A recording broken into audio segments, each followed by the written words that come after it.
မင်္ဂလာပါကလေးတို့ရေဒီနေ့ပြောပြမယ့်ပုံမြင်လေးကတော့တမိုးရှိတော့အခမဲ့လက်ဆောင်နော်တခါကအာရေဗီးယားဒေသမှာဆူလတန်ဘုရင်ကြီးတစ်ပါးရှိတယ်ဘုရင်ကြီးဘယ်ကိုပဲသွားပညာရှိတစ်ယောက်ကိုအမြဲပဲခေါ်ဆောင်သွားလေးရှိတယ်တဲ့ပညာရှိရဲ့တဲ့အမည်ကတော့ဟွန်ဂျာလို့ခေါ်တယ်တဲ့နော်တနေ့တော့ဘုရင်ကြီးအင်မတန်ဝေးလံတီခေါင်တဲ့ဒေတာတစ်ခုကိုခီးထွက်ဖို့ဖြစ်လာတယ်တအားဝေးတယ်ပေါ့နော်အဲ့ဒါကြောင့်လည်းသူဟာခါတိုင်းလိုပဲပညာရှိအဲ့ဒီရဲ့ပညာရှိနာမည်ကဟွန်ဂျာနော်ဟွန်ဂျာကိုခေါ်ဆောင်ပြီးတော့ကိုရံတော့အလုတ်အကျွေးတွေနဲ့အတူခီးကိုထွက်ခဲ့တယ်တဲ့ဘုရင်ကြီးနဲ့တကွာအလုတ်အကျွေးတွေဟာအင်မတန်ကြမ်းတမ်းလာတဲ့တဲကန်လေးကအထက်ကိုဖြတ်ကျော်ခီးနဲ့လာခဲ့ကြတယ်တဲ့အဲ့ဒီလိုနဲ့တနေရာအရောက်မှာတော့သူတို့မြင်ကွင်းသစုံနော်အဲ့နေရာမှာမြို့ငယ်လေးတစ်ခုသူတို့တွေ့မြင်လာရတယ်တဲ့အဲ့ဒီလိုမြို့ကလေးကိုတွေ့မြင်တဲ့အခါဘုရင်ကြီးကဟွန်ဂျာကိုဒီလိုပြောတယ်တဲ့ဟွန်ဂျာတဲ့မင်းဟာဉာဏ်ပညာကြီးမားတဲ့အတွက်ငါကိုရောပိုင်နဲ့တိုင်းနိုင်ငံတဝက်မှာတဲ့မောင်မင်းအမည်နာမကိုမကြားဖူးတဲ့သူမရှိပေဘူးတဲ့အဲ့ဒီလိုပဲငါကိုရောဟာလည်းတရားဆောင်တော်မင်းကောင်းမင်းမြတ်အဖြစ်လူတကာတိကြတာကြီးပဲတဲ့ခုငါကိုရောမြင်နေရတဲ့မြို့ကြတော့တဲ့အရန်ခေါင်နေတော့တဲ့ငါကိုရောကိုရောတဲ့မောင်မင်းကိုပါတဲ့မြင်ဖူးတွေ့ဖူးတဲ့သူရှားလိုက်မယ်တဲ့အဲ့ဒီလိုမြို့ထဲကလူတွေကနှုံးဆက်တဲ့သူတွေဟာတဲ့တော်တော်တိကြတာများတယ်လို့တဲ့ပြောနိုင်တယ်မောင်မင်းတဲ့ခုနေများတယ်နောက်လိုက်နောက်ပါတွေကြီးချန်ထားရစ်ပြီးမောင်မင်းနဲ့ငါတဲ့နှစ်ယောက်တည်းတဲ့မြို့ထဲဝင်သွားရင်ဘဒုကိုလူတွေကပို့ပြီးနဲ့နှုတ်ဆက်ပြုံးပြကြမယ်ထင်တယ်လေတဲ့သူကဘယ်လိုဖြစ်ချင်တာလဲဆိုတာအဲ့ဒီရဲ့ဟွန်ဂျာနဲ့ဘုရင်ကြီးနဲ့ဘဒုကပို့ပြီးမှနှုတ်ဆက်ကြမယ်ပေါ့အဲ့ဒီနေရာမှာသူနဲ့ငါနဲ့ဘူးမှမတိကြဘူးပေါ့ငါတို့နှစ်ယောက်ဘူးမှမတိကြဘူးပေါ့အဲ့လိုမျိုးသူကနည်းနည်းစမ်းချင်တာပေါ့နော်ဘုရင်ကြီးရဲ့စကားကိုကြားတဲ့အခါတဲ့ဟွန်ဂျာကတခဏများစဉ်းစားတွေးခေါ်တယ်တဲ့အဲ့ဒီနောက်တော့သူဟာတဲ့ဂုံယူလာတဲ့အပြုံးနဲ့ဒီလိုပြန်ပြောပြက်နေတဲ့အရှင်မင်းကြီးလူတွေဟာကျွန်တော်မျိုးကိုဒါပို့ပြီးမှပြုံးပြကြမှာနှုတ်ဆက်ကြမှာပါတဲ့ဘုရင်ကြီးကဟွန်ဂျာရဲ့အဖြစ်ကိုတဲ့ကြားတဲ့အခါဘုံမကြဖြစ်တယ်သူပို့ချင်တာပေါ့သူ့ကိုပဲနှုတ်ဆက်စီချင်တာပေါ့နော်သူကငါပို့တာတယ်ဆိုတာဖြစ်ချင်တာပေါ့အမြဲတမ်းလဲသူကအตายရနေခဲ့တာ哦ဘုရင်ဆိုတော့လေဒင်းကများတယ်ငါထက်တဲ့လူတိများတယ်လို့တဲ့တွေးရဲတယ်တဲ့နော်တွေးတော့ရင်တဲ့အဲ့လိုဟွန်ဂျာရဲ့စကားကိုမခံချိမခံတာဖြစ်လာတယ်တဲ့အဲ့ဒီကြောင့်တဲ့နော်အဲ့ဒါကြောင့်မလို့သူကဘုရင်ကြီးကဒီလိုပြန်ပြောတယ်တိတ်လဲတဲ့အပြောမကြီးပါနဲ့လေတဲ့လက်တွေ့သွားကြည့်ကြတာပေါ့ဘုရင်ကြီးဟာတဲ့နောက်လိုက်နောက်ပါအခြေအရွယ်အားလုံးကိုနေခက်စီပြီးမှတဲ့ဟွန်ဂျာကိုခေါ်ဆောင်ကနှစ်ယောက်တည်းမြို့ငယ်လေးထဲကိုသွားအရောက်လမ်းခဲ့တယ်တဲ့နော်အဲ့ဒီလိုနဲ့မြို့ဝင်ဝါကိုရောက်လာတယ်မြို့ငယ်လေးဟာတင်းငယ်တလောက်အင်မတန်စီကာလာတဲ့မြို့တစ်မြို့ဖြစ်ကြောင်းကိုတဲ့ဘုရင်ကြီးတွေ့ရပြန်တယ်အဲ့ဒီလိုနဲ့ဟွန်ဂျာနဲ့ဘုရင်ကြီးဟာတဲ့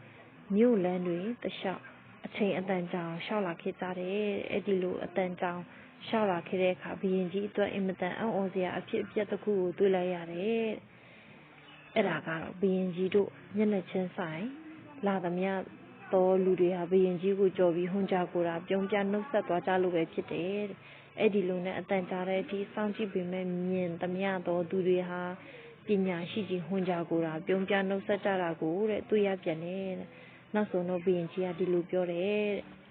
ဟွန်ဂျာလူတွေအကုန်လုံးကငါကိုတော်ကိုခယူတော်မထားပဲနဲ့တဲ့မောင်မင်းကိုပဲတလီတစားပြုံးပြနှုတ်ဆက်ကြတာပါလားတဲ့အဲ့ဒါဘာကြောင့်လဲမောင်မင်းတဲ့သူကသိချင်လို့မေးလိုက်တယ်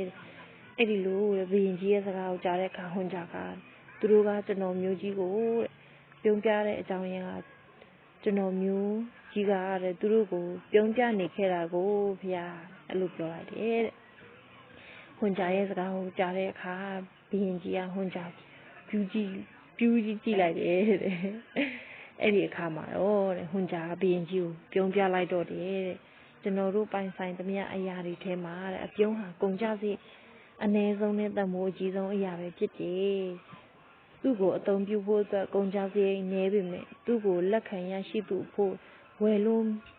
ဝယ်ယူလို့မရတဲ့စိတ်ချမ်းမြေ့မှုကိုရရှိစေမှာပဲဖြစ်တယ်အချိန်ကာလအားဖြင့်လေတခဏအပြုံးဟာသဘောဝအမတ်ရစေနိုင်တဲ့အစွမ်းလည်းရှိပြန်တယ်အပြုံးတွေဟာနေအိမ်တအိမ်ရဲ့တာယာချမ်းမြေ့မှုကိုဖန်တီးပေးနိုင်တယ်လို့စီးပွားရေးလုပ်ငန်းတစ်ခုကိုမြင့်တင်ပေးနိုင်ပြန်တယ်မိတ်ဆွေအချင်းချင်းကြားကနားလည်မှုအပြန်အလှန်လေးစားမှုတင်ကေတာတစ်ခုလည်းဖြစ်တယ်အပြုံးဟာနွမ်းနဲ့ပင်ပန်းသူတွေအတွက်ချွေးသိပ်ရာအရေးလည်းဖြစ်တယ်လို့စိတ်ပြက်အားငယ်နေတဲ့သူအတွက်လည်းအားစီးဖြစ်တယ်မောင်မိုက်ဝမ်းနေဖွဲ့ဘဝရဲ့နေအောင်ဖြစ်တယ်လို့ဘဝရဲ့ဒုက္ခအစိတ်ကိုပြေစေနိုင်တဲ့တဘာဝရဲ့အစိတ်ဖြည့်စေလို့လည်းဆိုနိုင်တယ်ကျွန်တော်တို့တွေဟာအဲ့ဒီလိုကုန်ကြစိတ်နေပါစွာအဖိုးတန်လာတဲ့အပြုံးကိုလူလလနဲ့လူတိုင်းကိုဝင်ငါပေးတင်လာတယ်ကျွန်တော်တို့ဟာကိုပိုင်ဆိုင်တဲ့အပြုံးလက်ဆောင်ကိုပေးတဲ့အခါဟွန်ကြကိုအပြုံးနဲ့တံပြန်တဲ့မြို့သားတွေကိုကျွန်တော်တို့ဟာလည်းအပြုံးလက်ဆောင်တွေကိုတံပြန်ရရှိမှာပဲဖြစ်တယ်နော် The world looks brighter from behind a smile အဲ့ဆိုတဲ့စကားလုံးနော်စကားလိုမျိုးပဲတဲ့လောကကြီးတစ်ခုလုံးကိုအပြုံးနောက်ွယ်ကကြည့်တဲ့အခါပုံမတောက်ပလာမယ်လို့ဆိုလိုတယ်တဲ့ကျွန်တော်တို့လူလောကရဲ့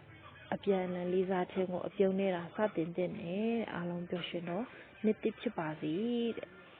ဒီရဲ့ကြပြလေးကိုရေးထားတဲ့လူကတော့ဖြိုးတူတာတဲ့နော်ဒီမှာမိမိတို့ဒီပုံပြင်လေးကိုနားထောင်လိုက်ခြင်းအဖြစ်ဘာလေးရရှိလဲဆိုတော့အပြုံးတပွင့်ကြောင်းတဲ့နော်ကိုက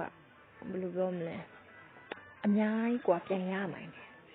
ဒါမဲ့လေပြုံးဆိုတာလည်းအမြဲတမ်းအချိန်တိုင်းပြုံးနေတော့လေဒါယူနေလို့ကိုကိုပြောကြမှာပေါ့နော်တင်းလျော်တဲ့အချိန်တင်းလျော်တဲ့အခါပေါ့နော်အဲ့လိုမျိုးအမြဲတမ်းပြုံးနေနိုင်အောင်ပြုံးနေတင်တဲ့အမြဲတမ်းပြုံးတော့လေကိုအယူလို့ပြောကြမှာပေါ့ဒီတယောက်ရအမြဲတမ်းပြုံးနေတာအယူနဲ့တူတယ်ပေါ်တော်နဲ့အဲ့လိုမျိုးပေါ့အဲ့တော့ကိုကလူကြီးတွေစကားပြောနေတဲ့ခါကျရင်တော့ပြုံးတာနဲ့ဒီနေရာမှာပြုံးတာနဲ့ရီတာနဲ့မတူပြန်ဘူးနော်ပြုံးတယ်ဆိုတော့ကိုမျက်နှာရွှေပြပြလေးဖြစ်အောင်လို့အမြဲတမ်းထားနိုင်တော့ကောင်းတယ်တဲ့နော်